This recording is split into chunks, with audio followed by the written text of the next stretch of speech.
Good morning, Port St. Lucie. Welcome back to another episode of PSL Daily Download, your first stop to all things real estate in Port St. Lucie. Today is April 12th, 2024. Hope you're having a fantastic start to your Friday. Today, we are going to bang this information out of here, go over rates, inventory, the market. I also wanted to go over two different topics this morning. I'm going to talk about pre-foreclosure list. I get this quite a bit from questions regarding this from clients that are looking to buy. And also, I've had this conversation with realtors recently. So I wanted to go ahead and share visually how to do it. And then also, a client yesterday asked me a question that really kind of, after I kind of helped her, kind of give her the information to help her at the time that we were speaking. But after I hung up with her, it got me thinking that I don't get this question quite often, or as often as I should get it. So I'll share what that is by the end of this video. So let's get our day started with the rate. So we are again on Mortgage News Daily, and we're going to be reviewing their daily rate survey. Again, this is not the rate you're getting. This is not the rate I'm offering. But if you are interested in today's rates for yourself, please feel free to give me a call or speak to a professional that could help you with that information. All right, let's get it here. Let's jump in. All right, so Mortgage News Daily has their 30-year fixed rate at 7.37. Again, this is as of end of business day, Thursday, yesterday, as I'm recording this on Friday. And that was actually up 0.03. They had the FHA 30-year fixed rate at 6.75. And again, that was an increase of 0.07%. Now, I will tell you, I looked at some of the rate sheets coming out this morning, and it actually looks like rates got better quite a bit by about 45 basis points. Okay. So what does that mean to you? That today the rate may be cheaper than yesterday. Again, depending on your situation, depending on when you call, and depending on where the market goes from here. But looks like, again, confirming what I had mentioned on Monday, this report, the CPI report, just like GDP reports that come out and things like that, this kind of shakes up the market where we saw a big jump Wednesday. We're kind of seeing a big drop this morning. So we'll see where it goes. Again, I expect it to be volatile for a little bit until it evens out before, I believe, March 30th. I'm sorry, April 30th, if I'm not mistaken. The Fed meets again and has their meeting April 1st, May 1st. You can see I don't even know what month it is, but May 1st. I think they kind of tell us where the rates are going. So we'll see where that goes. But hopefully it balances out or evens out between now and then we'll see where we go from there. All right, moving on. So we're gonna go into inventory. Actually, you know what? I'm gonna jump here to the market real quick before I go into the inventory. So this is on CNBC. I like this chart just because it kind of gives me a good snapshot of kind of things that I personally like tracking for myself. So you'll see where the market is, generally speaking, down as far as Dow Jones, Nasdaq, and the S&P. They're all down a little bit, actually quite a bit. Look at this, 366 points as of right now on the Dow Jones. All right. So what relates to mortgages again is the U.S. 10-year Treasury yield, and it's at 4.505 as of right now, and that is down 0.071. So again, not surprising why the rates are lower this morning going into the day. Okay, so now let's go to inventory. And let's see what happened in Port St. Lucie. All right, so again, no official numbers here. This is what I personally track, excludes anything pending and vacant land. All right, so listings jumped up a little bit, 0.81% from yesterday. That's from 2224 to 2242. And let's see here. All right, homes listed. So that's a decrease. And actually, we're kind of with that increase, we're getting close to that 1% bump from actually month to date for the beginning of the month. So we'll keep tracking that. But again, the trend overall is up on inventory. Homes listed under 375 increased from 527 to 538 this morning. Homes above 375 increased from 1695 to 1702, which kind of matches what it was a couple days ago at 1701. So some fluctuation there. We did see homes that were reduced in price come down a little bit from 642 to 633. That's a decrease of 1.4%. And lastly, our current listings increased and actually increased quite a bit from 356 to 364. Now, based on all these numbers, if we actually look at the percentage of change for homes that are being listed for rent, you'll see a pretty sizable increase of 5.81. And again, that's only month to date. So we'll keep tracking that, see where the market takes us. But all right, so I'm gonna go ahead and jump into Zillow. Okay. Now, here is what regarding pre-foreclosures or foreclosures or people interested in kind of getting a deal, looking for deals. I get this question quite a bit from buyers and have these conversations with realtors quite often as well. But on from the buyers, I don't know if you're old as I am. You remember walking into a bank. You remember walking into a bank and or walking, when you're walking into a bank on the front door and sometimes inside, you'll see this wall of all the houses that were in foreclosure. So everybody knew you were in foreclosure if you were if they went to that bank. So that's no longer the case, which is probably a good thing. I mean, there's probably a lot of issues as far as privacy there, but that was public knowledge. Now, it's a little bit harder, so you have to go through, the tools or the county. But I'm going to show you an easy way to look for homes that are potentially good offers or good that you might find good opportunity in them. So I'm going to start by just going to Zillow.com, and I'm sure there's probably 1,000 different systems out there you could use, but this is free and it's pretty accurate from what I see here. So we're going to go into Zillow and I'm going to scroll this map up a little bit to come out. And you can see the whole county of St. Lucie County, which is what I chose up here. And what we'll do is we're going to go to this section that says more. Okay. Now I had already clicked this, but if you have to come down where it's right under where it says by agent or by owner.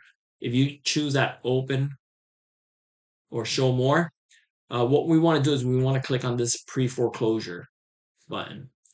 And let's take out agent listings. Okay. And what we're going to do, and actually these agent listings is 3,000. That's a lot. So, but I don't know if that combines both of them or not. So I don't want to assume, but I'm going to keep it simple for this video. Click on the pre-foreclosure.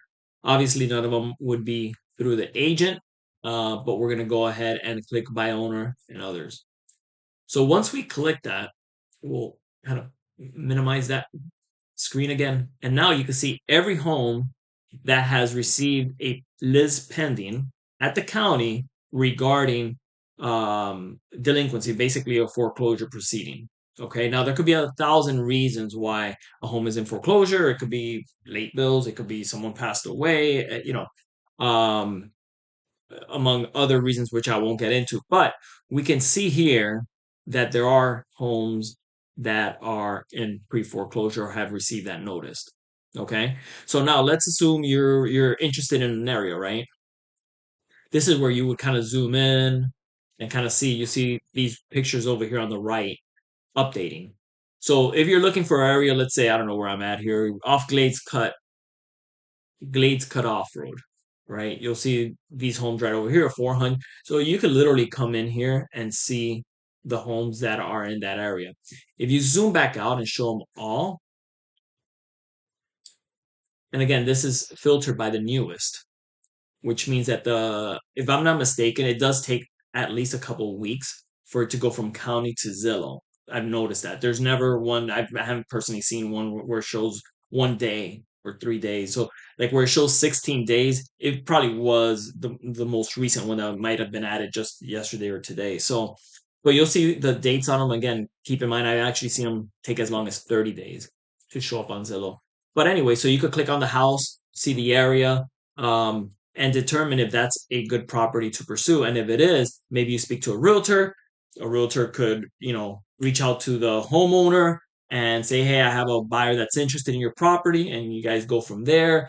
If you're a realtor, if you kind of maybe get a listing opportunity out of this, you do your thing as far as communicate, marketing to that homeowner, whichever way that is, either through mail or phone call, or I don't know if people knock on doors nowadays, but just a tool that I wanted to use because or show because I get this conversation quite a bit. So hopefully you got a little value off of that.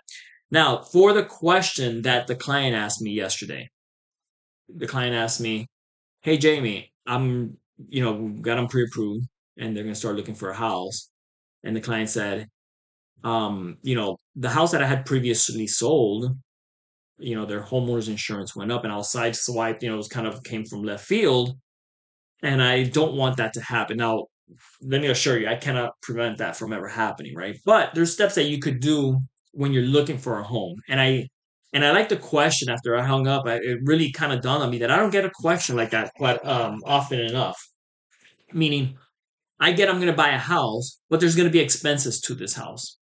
So I'm going to tell you how this question kind of relates to maybe another major purchase that a lot of people do, and that's cars, right? And I made a little note so I don't forget some of the talking points. But um, when you're gonna go buy a car, right? Not only is the price important, but questions that may get asked often are like things like, "Hey, is this a four-cylinder or six-cylinder?" Right? Because it might be a gas guzzler. How many miles per gallon?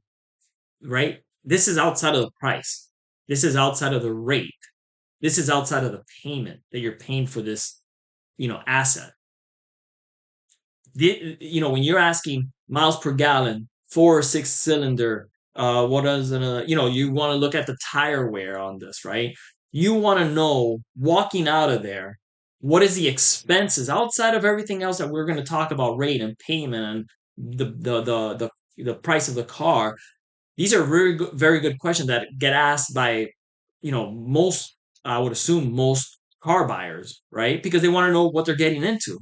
But then they go buy a house for, $500,000 and they don't ask the same questions. They're like, how much is the house? 400,000? What's the rate? Whatever. What's the payment? Okay, I'll take it. And then they're in it and then they're like, man, what the heck did I do? Right? So here's some questions that I put together. I'm not an inspector. I'm not a realtor. I don't do any of that. But these are questions that are things that you may want to look into. Some of them are very obvious, but some of them may not be to you. So hopefully they help you. So if you're out there, I would ask, if I was out there today, let's put it that way, I would ask the age of the AC. What condition is that AC in? Is this a CBS or a frame home? How old is the roof, right? Very obvious, but now what's the quality of the roof? What materials were used for the roof? I only learned this because I did my roof, thank God, a couple months before the pandemic, so before this inflation nonsense came in. But when it was offered to me, they gave me like these spreadsheets of like you could use this thing and then an underlayer, and you could use this material, and this would cost you another additional $1,000, and this and that. Like a roof is not just one price. And I think we look at the roof. How old is the roof? $5,000. Okay, or I'm sorry, the year of the roof, right? Like how old is the roof? 5 years. Okay. No, maybe we got to want to dig a little bit deeper, and maybe an inspector could help you with that. But I think there's a lot of information that you may want to know regarding that roof. Hurricane shutters. Does the house have hurricane shutters? Why is that important as far as cost goes? Right? Again, outside of the payment, outside of the rate, outside of the purchase price. If a hurricane gets announced, you're most likely going to be running to Home Depot, right, or Lowe's to buy wood or to buy those shutters, right? These are expenses that, again, don't come to mind when you're in the middle in the weeds, right? In the forest looking to buy a home. But it's very important. What else does that affect? That affects your insurance policy, right? My insurance is crazy. Well, do you have shutters? No. So, another good question that you may want to ask. Um, if a house has a pool, when I personally bought a house, my last home, it came with a pool. I didn't jump in the pool. It was green. I didn't jump in the pool when I bought it. Come to find out after I bought it that the bottom of it needed resurfacing. It was terrible. It felt like I was walking on glass almost. That's an expense that you may want to know. I don't know if you want during the inspection if you want to take a dip in the pool, but those are very important things because if not, it's $7,000-$10,000 to resurface a pool. Now with inflation, who knows? Appliances, right? What's the quality? What's the condition of the appliance? What appliance come in, right? And then what's the quality? Does it meet your needs? So, you go in there and it has, one of these basic refrigerators, but you're gonna buy the ones with the ice maker and this and that and whatever. And if you know you're going to do that, that's an expense. You're going in the home with that expense. That's very important for you to calculate going in. That may affect you asking for seller concessions. That may affect how much money you put down, which affects other things in proportion, right? Your rate and payments and all that fun stuff. But again, questions. Another one, and the last one I'll add here, um, is especially on the east, not in tradition, but further east side of Port St. Lucie, we have these drainages that are right under our driveway. And we walk up to our home and they have, the driveways have cracks and we're like, oh, yeah, that's fine. Well, it costs money if that cracks right over the drainage, you got to get that fixed because that's going to go right through that drainage, right? It's going to crash in. So what's the condition of that cement over the drainage?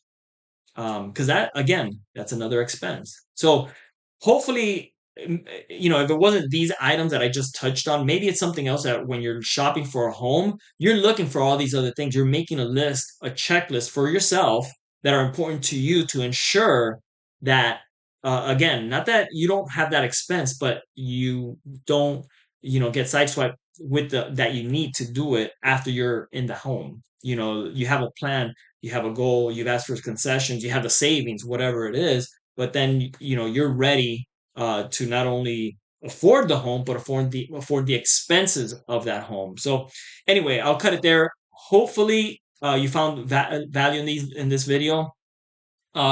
It's Friday. I hope you have a great weekend. If you guys need me throughout the weekend, feel free to give me a call. Other than that, I will see you on Monday unless something major happens and I make another video. Have a great weekend, everyone. Talk to you soon. Bye.